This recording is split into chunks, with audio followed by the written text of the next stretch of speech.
Assalamu alaikum wa rahmatullah wa barakatuh. Paix sur ceux qui suivent les guidés. Paix et bénédiction sur le prophète sallallahu alayhi wa sallam, sur ses compagnons, ses amis, sa famille, ainsi que tous ceux qui le suivront de bonne foi jusqu'au jour du jugement. Euh, Hier, j'ai fait un audio adressé aux non-musulmans, que peut-être vous avez écouté en tant que musulmans, qui s'intitulait Pourquoi cette terre est pour nous une prison, quelque chose comme ça. Et je voulais maintenant un petit peu faire une espèce de suite destinée aux musulmans, puisque fatalement, sinon on ne l'est pas, on ne va pas adhérer, c'est normal, pour vous aider à comprendre où je veux en venir et comment je vois les choses. Je répète évidemment quelque chose qui tombe sous le sens. Ce n'est que une hypothèse, ce n'est que une pensée personnelle qui est évidemment totalement sujette à critique, à modification, à débat, etc. C'est normal, dire autre chose serait de l'orgueil et c'est pas le but. Alors, si on part du principe, l'éventualité, que Adam et Ève sont en fait des hybrides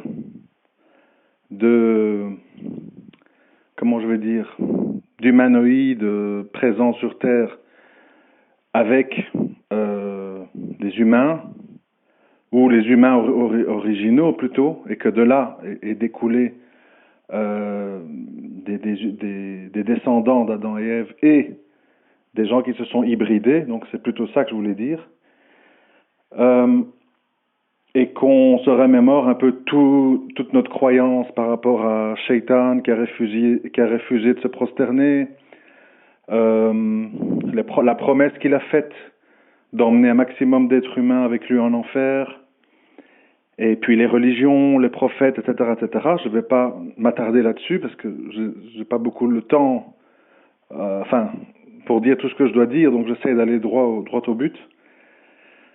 Eh bien, si on prend tout ça comme acquis, toutes ces références, et qu'on analyse, par exemple, parce que j'aime bien qu'on ne se perde pas dans les détails, sinon on va se disputer, et on ne sera pas d'accord. Donc restons dans les 5 piliers. Je le rappelle pour ceux qui ne connaissent pas, parce que je sais très bien que mes audios, même s'ils sont adressés aux musulmans, des non-musulmans écoutent, donc moi, mon but c'est qu'ils comprennent. Donc les 5 piliers, donc c'est l'attestation de foi. Il n'y a pas d'autre divinité en dehors d'Allah et Mohammed est son dernier messager.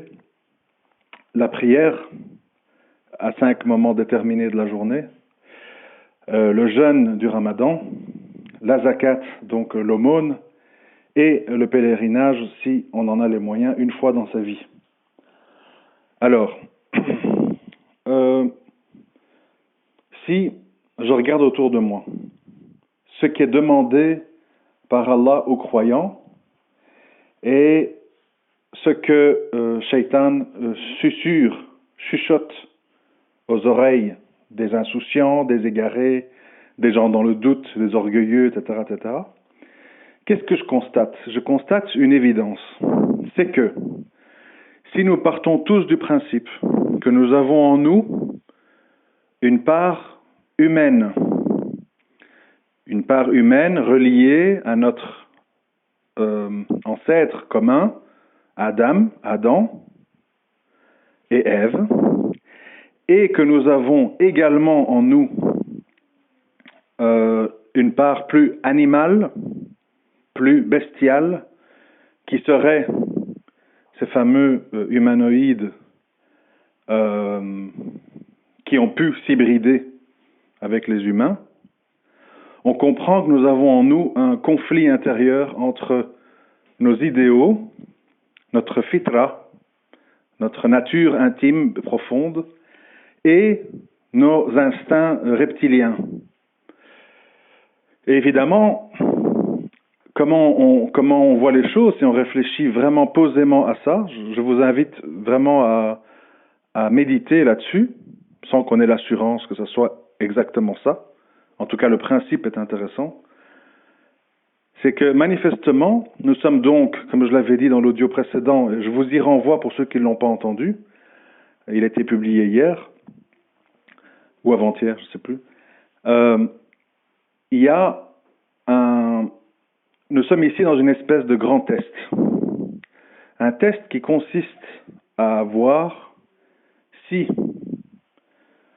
dans la situation dans laquelle on est mise, c'est-à-dire un riche chanteur, acteur à Beverly Hills, ou un mendiant amputé d'une jambe qui fait l'aumône à Bombay en Inde, qui consiste à voir, suivant notre situation, comment va-t-on gérer, quels sont les choix qu'on va opérer entre notre animalité et notre humanité.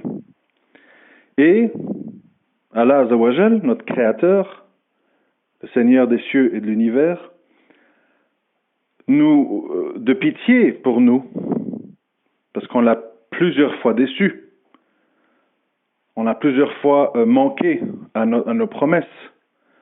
Je pense au déluge du peuple de Nuh. Je pense aux Banu Israël qui n'ont rien trouvé de mieux à faire qu'après avoir été sauvés de Pharaon de faire un veau d'or, etc., etc. Eh bien, dans sa miséricorde, à plusieurs reprises, notre Créateur nous tend la main, entre guillemets, afin de nous dire, de nous conseiller pour notre bien, par amour pour nous, de comment échapper à l'enfer, puisque Shaitan y travaille jour et nuit pour nous y emmener avec lui. Alors, comment ça se passe? Soyons concrets et pratiques. Bien, je rappelle, pour ceux qui ne le savent pas, que Shaitan, Satan, est un djinn. Donc, il y a seulement 2 créatures sur Terre qui ont le libre arbitre, enfin sur Terre, partout dans la création, qui ont le libre arbitre, c'est l'être humain et les djinns. Tout le reste, les planètes, les étoiles, les montagnes, les anges, etc., n'ont pas le choix, ils obéissent au Créateur. Et donc, Shaitan est un djinn parmi les plus savants, parmi les plus intelligents, comme vous diriez aujourd'hui, une espèce de, chez les humains, de Stephen Hawking ou de je ne sais pas, les gens qu'on qualifie d'intellectuels. Et ce djinn savant a refusé l'ordre d'Allah Azawajal de se prosterner devant sa création, Adam. Alors, Shaitan, pour nous amener avec lui, il nous connaît bien. Il excite notre animalité. Il excite notre animalité. Comment? Alcool, jeu de hasard, violence, jalousie, envie, gourmandise, égoïsme, etc., etc. Toutes les ficelles, toutes les cordes par lesquelles on peut faire basculer l'humain dans la désobéissance. Il y a plein de cordes qui font basculer l'humain vers son animalité. De l'autre côté, Allah Azawajal, à travers ses prophètes, nous dit comment nous protéger de cela. Et si on s'en tient, par exemple, aux 5 piliers, il y a déjà l'attestation de foi. L'attestation de foi,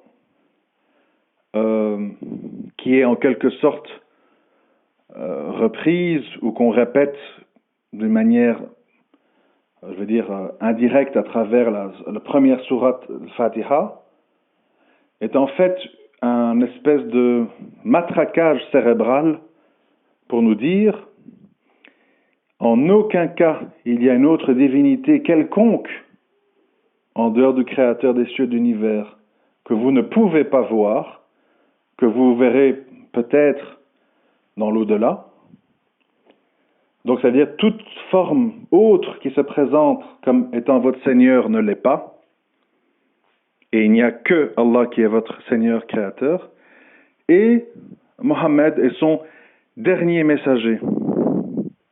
Et quand on pousse un peu plus loin les choses, mais je ne veux pas compliquer, mais on sait aussi que Allah est notre législateur, celui qui décrète pour nous ce qui est bien, mal, acceptable, inacceptable, et aussi que nous reconnaissons qu'avant Mohammed, il y a eu quantité de messagers, de prophètes que nous reconnaissons également. Bon. Donc en fait, on répète ça souvent, et dans la sourate Fatiha, on répète des choses qui vont dans le même sens. Quand on dit c'est toi seul que nous adorons, c'est à toi seul que nous implorons le secours, c'est une façon de dire que c'est notre seul Seigneur, notre seul qu'on reconnaît comme divinité, etc., etc. Premièrement, donc c'est déjà psychologiquement, à travers la déclaration de foi, que nous répétons aussi à la fin des prières, lors des salutations, donc le Ashhadu, etc.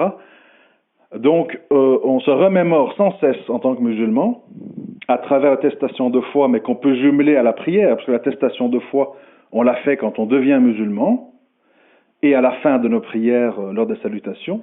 Et ça nous ramène au deuxième point, qui sont les prières, qui sont 5 rappels quotidiens, qui vont du matin à l'aube jusqu'à la nuit noire, Salat et Isha, qui nous remémore cet état de fait, afin qu'on ne l'oublie pas, parce que l'humain est insouciant, distrait, ingrat, etc., etc. Donc nous avons besoin, après avoir attesté, de nous remémorer cela, de nous revigorer, rafraîchir, tout ce que vous voulez, afin de ne pas oublier.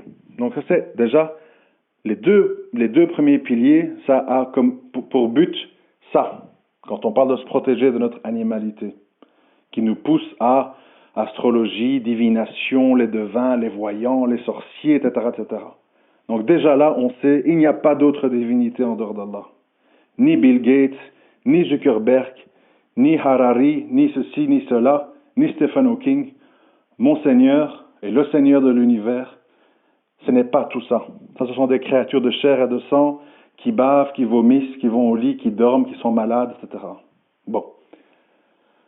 Troisième pilier, le jeûne. Quel est le but du jeûne? On a tout entendu sur le jeûne. Oui, c'est pour se mettre à la place des pauvres qui n'ont pas à manger, c'est pour que on se retienne, etc., etc. Tout ça, c'est acceptable, il n'y a rien de scandaleux.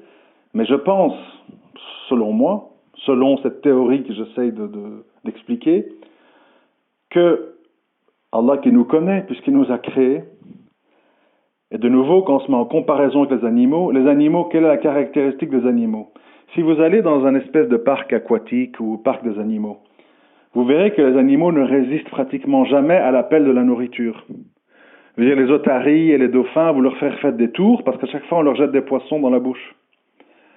Et puis, bon, idem, les singes, c'est les bananes, etc. Donc, en fait, l'animal répond à des instincts primaires qui sont, il y a de la nourriture, je me jette dessus. Et justement, afin de combattre cette animalité, Allah nous dit que 30 jours par an, nous devons résister de l'aube jusqu'au coucher du soleil à boire, fumer, manger, coucher, etc., etc. Parce que tout ça sont des choses qui nous sont insufflées, incitées par notre animalité. La preuve, regardez, nous souffrons, dans la société moderne, nous souffrons de surpoids, de cholestérol, de malbouffe, etc., parce que on a plongé, on a cédé, on a baissé les bras face à notre animalité. Et donc, le sens du jeûne, c'est à nouveau de constituer un barrage avec notre animalité, puisqu'on parle aussi du jeûne dans le cadre des célibataires, pour dire vos instincts sexuels, qui sont animaux, seront plus facilement mis sous contrôle si vous jeûnez fréquemment. Donc, on comprend que la signification du jeûne, la motivation du jeûne et la mise sous contrôle de nouveau de notre face sombre, qui est notre face animale. Ensuite, on a l'aumône, zakat. À nouveau, l'animal, ou l'homme primaire, ou l'homme soumis à ses bas instincts, a tendance à accumuler les biens et à les garder pour lui. Exemple, vous donnez un os à un chien, même s'il vous aime beaucoup, même s'il vous obéit, en général, quand vous allez approcher la main, il va grogner. Pourquoi? Parce que, ou vous pouvez voir ça avec un enfant aussi. Les enfants, en général, c'est à moi, oui mais non, tu me l'as volé, c'est mon tour. Voilà. C'est-à-dire, quand l'humain est dans ses instincts primaires, il ne veut pas partager. Il veut acquérir et accumuler. À nouveau, à travers l'aumône, Allah veut qu'on combatte cette tendance animalesque à thésauriser, accumuler, etc., etc. Quant au pèlerinage à la Mecque, il s'agit ici de faire un sacrifice financier, humain, temporel, etc., pour faire un grand voyage, parce qu'en plus à l'époque c'était à dos de chameau ou à pied ou je ne sais comment. Donc aujourd'hui il est encore facilité avec les avions, etc. Mais donc qu'on fasse cette démarche qui est un pèlerinage dur, difficile, dans la chaleur, où il faut beaucoup marcher, où il y a beaucoup de monde, etc., pour que justement, à nouveau, on prenne sur nous, on apprenne la patience, on apprenne le sacrifice, etc., etc. Donc, c'est là que je veux en venir. Quand on simplifie les choses, quand on s'en tient à des raisonnements simples, et je pense que qui que vous soyez, croyant, chrétien, agnostique, New Age, tout ce que vous voulez, policier, ça va aussi, on peut comprendre à un moment donné que si on se regarde tous dans une glace et qu'on est sincère et honnête, on doit tous reconnaître, il y a une part de moi qui est mobilisée par des idéaux, et ça se manifeste sous plusieurs formes, même chez les mécréants, c'est-à-dire les télétons, on va donner pour les pauvres, touche pas à mon pote, faut aider les migrants, on est des humanistes quand même, etc. La pédophilie, c'est scandaleux, etc., etc. C'est-à-dire même des gens qui ne croient pas, ils ont cette nature intime qui aime le bien, qui aimerait le bien, la justice, le secours aux pauvres, aux miséreux, aux laissés pour compte, aux malades, etc. Il y a cet instinct chez les gens. Et malheureusement, c'est un constat que vous connaissez mes audios, je ne vais pas les refaire ici, mais malheureusement, on constate que cette espèce de fitra, cette espèce de nature intime que nous avons tous, quelle que soit notre croyance, elle est pour diverses raisons plus présente en Occident que ailleurs. Voilà. Donc, parce qu'il faut être juste quand on parle. Il ne faut pas avoir de parti pris, il faut être juste. Mais je vais expliquer pourquoi. Donc, on constate que tous les êtres humains, ils ont en eux un désir de bien. Ils ont un désir de lutter contre cette animalité. L'animalité, comme je l'ai dit dans mon audio précédent, je vous y renvoie si vous voulez des précisions, j'ai dit que l'animalité, c'est en fait quelque part le phénomène nazi. C'est-à-dire, pas de pitié, les débiles, les handicapés, les inadaptés, etc., ce sont des fardeaux. Ça coûte de l'argent, ça prend du temps. Et les vieux, et les machins, les dégénérés, allez, on liquide tout ça dans des fours, on doit avancer, on doit purifier. Donc, quand l'humain se déshumanise et devient une espèce de scientifique fou, eh bien, on termine dans une espèce de nazisme, c'est-à-dire le culte du beau, du bien, du performant, du sans défaut, même si pour ça il faut procéder à des véritables génocides et à des actes tyranniques inacceptables. Bon. Mais, le problème, c'est que cette nature intime que nous avons tous, quand on n'a pas les outils, quand on n'a pas la connaissance, quand on n'a pas pris l'affaire au sérieux, Elle est combattue au quotidien par toute une série de ficelles dont j'ai parlé plus tôt, qui malheureusement l'effacent, la diminuent, l'atrophient pour parfois la faire disparaître. Et ces choses-là, c'est quoi? C'est tout ce que je vous ai dit. L'envie, la jalousie, l'égoïsme, l'insouciance, l'ingratitude, etc., etc. L'ignorance, enfin, vous pouvez mettre des millions de mots là-dedans. Et vous le voyez, l'humanité, si on en est là, vous voyez bien autour de vous ce qui se passe. L'économie, on n'arrête pas de vous dire 1% des gens détiennent X% de la richesse mondiale, c'est scandaleux. Vous avez le GIEC à la télé, si on est au-dessus des 2 degrés, les glaces vont fondre, il y aura 65 millions de réfugiés climatiques, on sonne la sonnette d'alarme, machin, etc. Et pendant ce temps-là, vous avez d'autres gens qui vous disent, nous préparons la mission sur Mars pour aller voir s'il y a un petit lac sous la Terre. Enfin bon. Donc, vous voyez que tout le monde s'agite, tout le monde voit qu'il y a des choses qui ne vont pas, ou d'ailleurs ne voit pas, parce que de nouveau, vous le savez bien, si vous êtes musulman, Shaitan embellit. Tout le monde, il n'y a pas longtemps, il y a combien? Il y a 30, 40 ans, il ne faut pas remonter loin, tout le monde savait à l'époque que des gens qui sont divorcés, l'homosexualité, etc., ça posait des problèmes sociaux, des problèmes d'organisation, des problèmes d'équilibre sociétal. Et aujourd'hui, on en est au point où on dit, non, on peut se faire opérer, on peut se déguiser en femme, on peut se déguiser en homme, on peut faire des inséminations avec des grossesses pour qui on paye une pauvre Thaïlandaise pour avoir notre gosse et après on le prend pour nous. Tout est bon. Tout est bon parce qu'on est dans l'humanisme triomphant, c'est-à-dire toutes les passions des hommes dictées par Shaitan qui jouent sur leurs passions personnelles sont mises en avant, sont angélisées, sont magnifiées au point que tout le monde marche au pas. Et si vous ne le faites pas, vous êtes un barbare, vous êtes un conservateur, vous êtes un catholique intégriste, vous êtes un taliban, vous êtes un islamiste, tous les maux de la terre. Tous les médias répètent en chœur, pour être quelqu'un de moderne et de progressiste, il faut être pour l'avortement, pour l'homosexualité, pour ceci, pour cela, pour le truc des genres à l'école et compagnie. Donc on vous matraque. Et vous vous rappelez que je vous avais parlé au début du matraquage de la prière, pour vous rappeler de votre engagement. Donc, on revient chaque fois à la même histoire que je répète depuis 2008. Nous sommes dans une guerre des projets. Il y a le projet de Shaitan, je réveille les instincts animalesques présents chez l'homme, et il y a le projet divin qui est, je leur donne les outils pour m'adorer et pour se protéger de leurs instincts animaux et pour entrer au paradis éternel. C'est très simple. C'est très très simple ce qui se passe. Ensuite, essayons d'être attentifs, s'il vous plaît, j'essaie d'être le plus bref possible. Ensuite, et là on aborde un point important.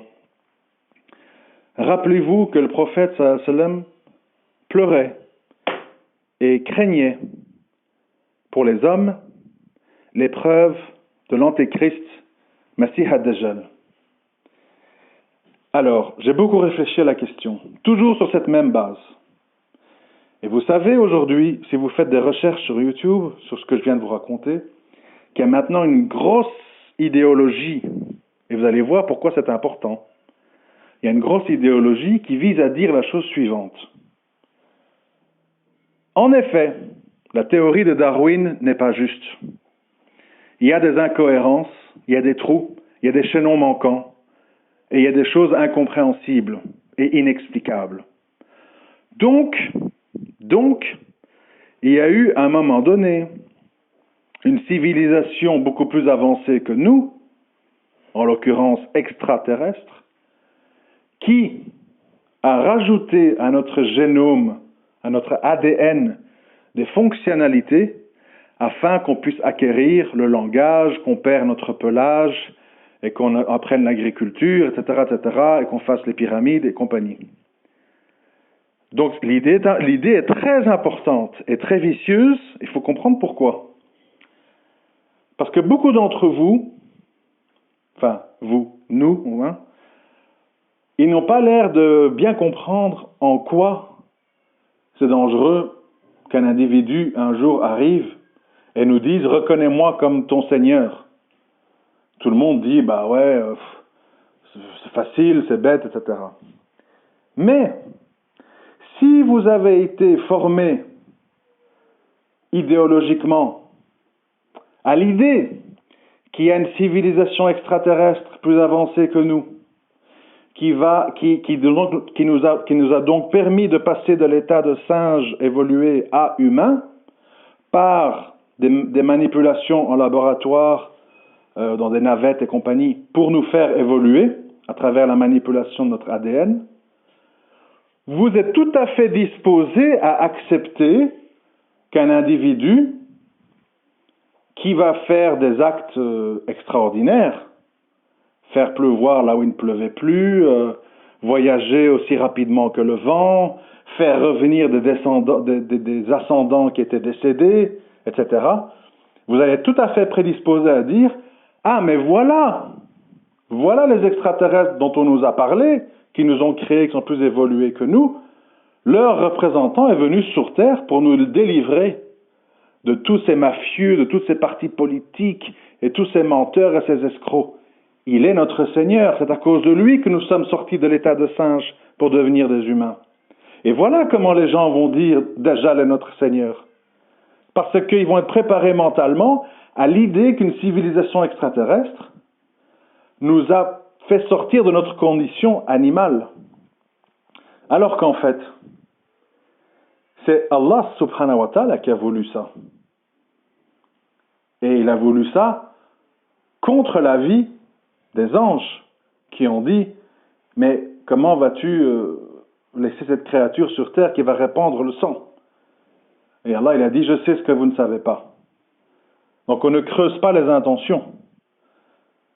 Mais le problème, il est là, c'est-à-dire que si des gens ne sont pas croyants, ne sont pas monothéistes, et ne comprennent pas le but de tout ceci, c'est-à-dire la lutte entre nos instincts animaux et la lutte entre nos instincts humains, ils vont être tout à fait disposés, prêts à adhérer à la demande de ce Seigneur, de ce faiseur de miracles, d'être appelé leur Dieu, puisqu'on leur a déjà dit et préparé mentalement à l'idée qu'ils ne sont plus des singes à cause de ces extraterrestres très évolués qui nous ont manipulé notre ADN. Et bien entendu, j'aimerais quand même rappeler ceci au passage, c'est bien beau de parler d'extraterrestres, dans le sens civilisation avancée qui est venue, etc. Mais avons-nous retrouvé un vestige, un cadavre, une preuve, un appareil électronique laissé sur Terre ultra perfectionné? On n'a rien retrouvé. On base tout ça sur le fait qu'il y a eu des grands monuments sur Terre et sur des peintures dans certaines grottes, etc., qui représentent ceci ou cela. On n'a retrouvé aucun casque de cosmonaute, aucun instrument, aucun vaisseau spatial, aucun cadavre, rien. Donc, on ne base tout ça que sur des théories, c'est-à-dire qu'ils admettent maintenant, Darwin s'est dépassé, oui, excusez-nous, ça c'est pas vrai.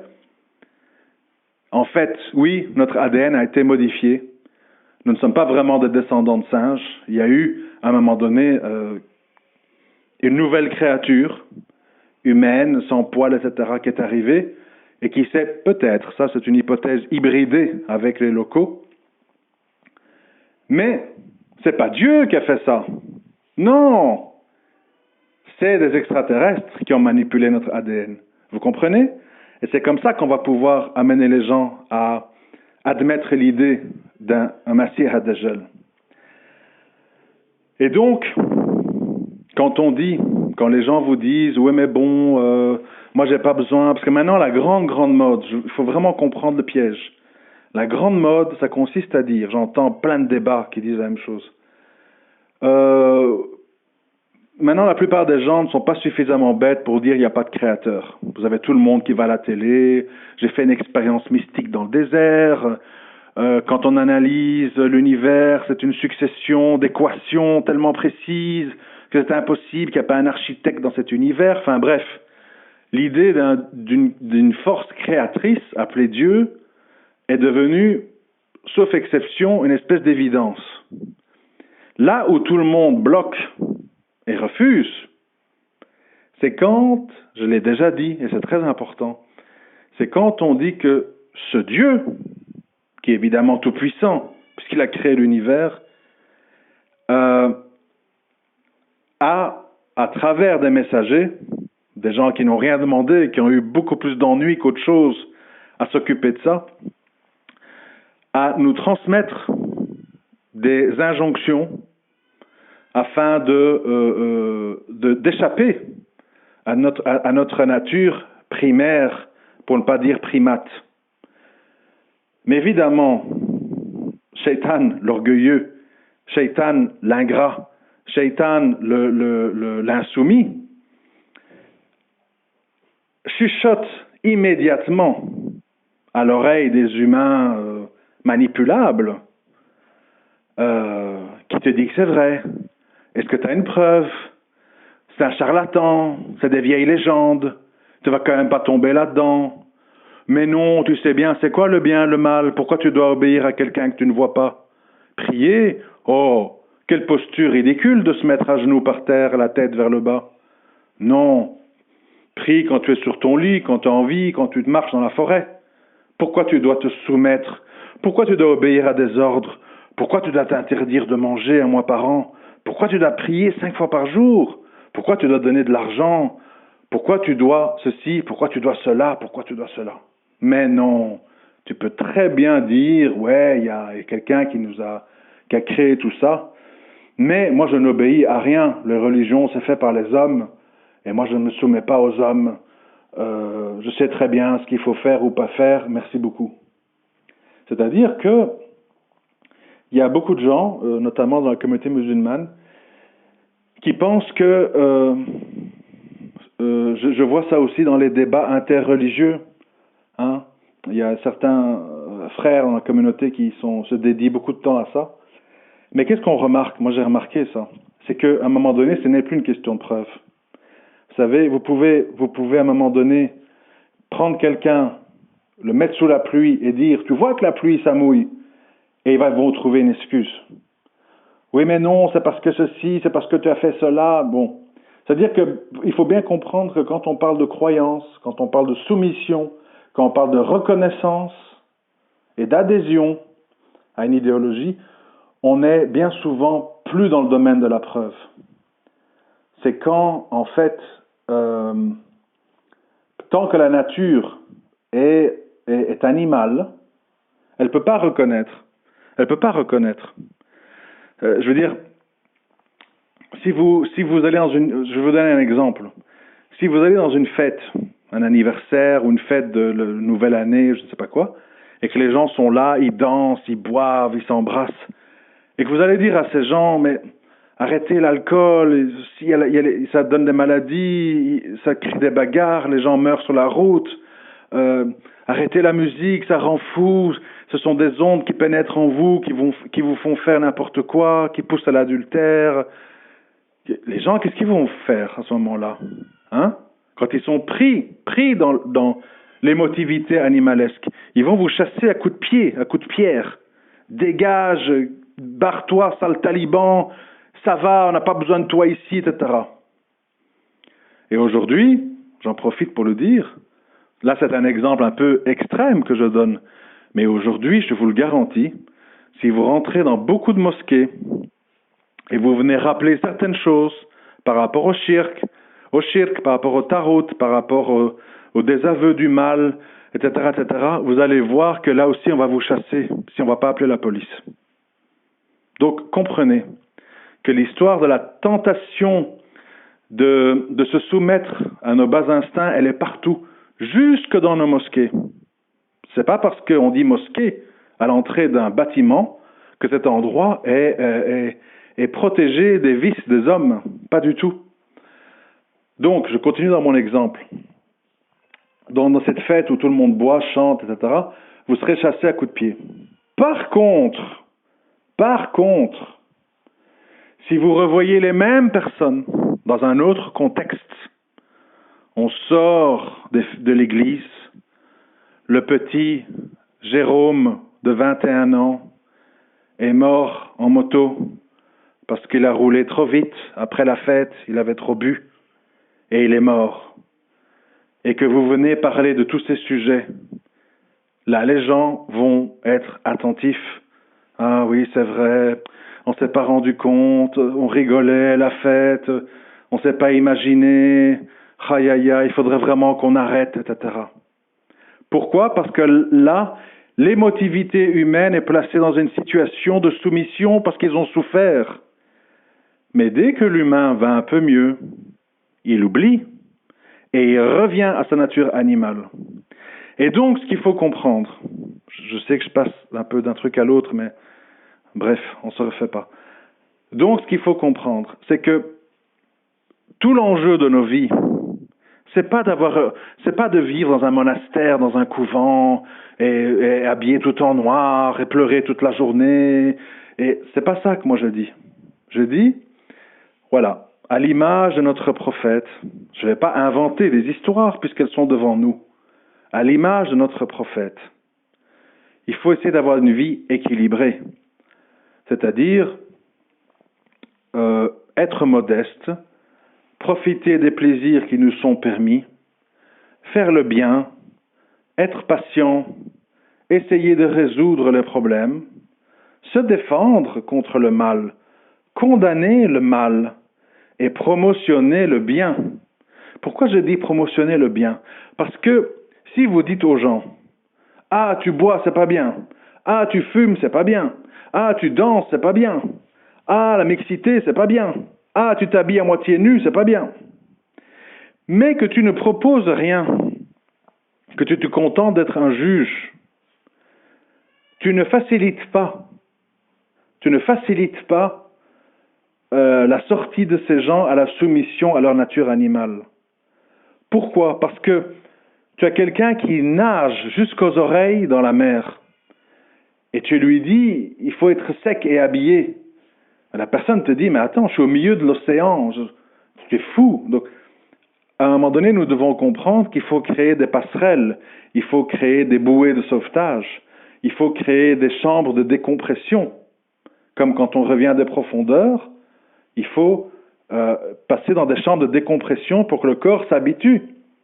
Vous ne pouvez pas demander à quelqu'un, sauf exception rare, du jour au lendemain, de s'habiller différemment, de parler différemment, de se coiffer différemment, tout, de vivre différemment, de changer les fréquentations. Donc il faut essayer d'être un accompagnateur vers le bien, pas un juge rabaissant. C'est tout un art. Et nous serons jugés là-dessus aussi, de la façon dont nous avons voulu sortir les gens de leur animalité. Et je ne sais pas si vous connaissez ce hadith, mais quand on connaît un peu la vie, il a tout son sens. Ça peut être choquant si on n'est pas musulman, j'en conviens. Mais il nous a été dit que quand on entendra que Masih ad-Dajjal sera sorti, il faudra enchaîner des gens de nos familles, les enfants, les femmes, etc. à la maison. Et pourquoi? Pourquoi ça? Parce que nous les hommes, et là je m'adresse à mes frères musulmans, nous les hommes, Allah il nous a délégué un rôle très important sur terre. Il nous a délégué le rôle de berger de nos familles, protecteur de nos familles. Et notre devoir, ce n'est pas de plaire à nos parents, ce n'est pas de plaire à la société, ce n'est pas même de plaire à nos femmes et nos enfants. C'est pas ça le but. Le but, c'est de les protéger, les préserver de tout mal, de tout manque. Et ça passe par le fait de dire, si à un moment donné, un être comme Dajjal va être tentant, va jouer sur les émotions, va jouer sur les souvenirs, va jouer sur les maladies et les manques qu'on peut avoir, et donc titiller nos instincts animaux, Nous avons comme devoir de mettre nos émotions sous contrôle et, si nécessaire, aller jusqu'à enchaîner les gens qui ne sont pas capables, parce qu'ils sont trop jeunes, parce qu'ils sont trop insouciants, parce qu'ils sont trop émotifs, parce qu'ils sont trop ignorants. Nous sommes ici, les musulmans convaincus, monothéistes, pour essayer de notre mieux, pas faire des miracles, mais essayer de notre mieux à sauver un maximum de gens de leur nature animalesque qui va les mener à faire des mauvais choix et à reconnaître un trompeur, un imposteur, les empêcher de le reconnaître comme Seigneur. Mais vous voyez bien qu'aujourd'hui, tout tend vers ça, c'est-à-dire que tout ce qui est lié à Dieu est vu comme dépassé, pas à la mode, bête, rétrograde, etc. Et tout ce qui est transhumanisme, extraterrestre, New Age, on ne formera qu'une grande famille, on va tous s'aimer, l'amour roi, l'humain roi, il ne faut pas juger, qui es-tu pour me juger, etc. Ça, c'est devenu la grande religion. On met des bougies, on fait des minutes de silence, on a des drapeaux couleur de l'arc-en-ciel, etc. Rip, rip, rip, repose en paix, etc. Donc il faut comprendre les mécanismes qui se mettent en place devant nous. Et pour les comprendre, on doit savoir comment tout a commencé. Tout a commencé par le fait que nous avons été chassés du jardin d'Éden, nous nous sommes multipliés sur terre, nous nous sommes mélangés, nous avons été plusieurs fois balayés par des déluges et des catastrophes. Et il y a 1400 ans, Allah subhanahu wa ta'ala nous a tendu la main une dernière fois à travers le prophète de l'islam. Et maintenant, c'est la dernière ligne droite. Et c'est à chacun de choisir et de se dire, est-ce que je suis un humain qui veut rejoindre le paradis éternel ou est-ce que je suis un singe abject qui veut rejoindre Shaitan en enfer? Point, il n'y a rien d'autre à rajouter. Assalamu alaikum wa rahmatullah wa barakatuh.